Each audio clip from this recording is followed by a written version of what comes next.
always thought urban legends were just creepy campfire tales until the day I stumbled upon the cursed diary.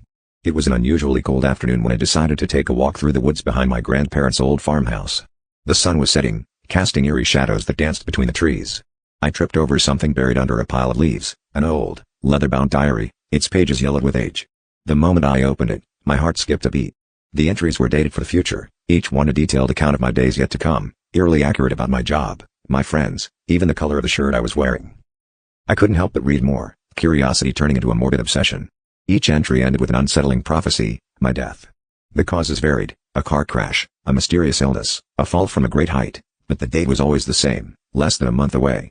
I tried to rationalize it, to convince myself it was a cruel prank or a bizarre coincidence. But the details were too precise, too intimate for anyone else to know. As the days unfolded exactly as the diary predicted, I felt an invisible noose tightening around my neck. Desperate for answers, I showed the diary to my best friend, Alex, hoping for reassurance. Instead, his face went pale, and he confessed that he had found a similar diary years ago. His entries had stopped abruptly, and his life had veered off script after a near-death experience. He had narrowly escaped a fatal accident on a day the diary foretold his demise.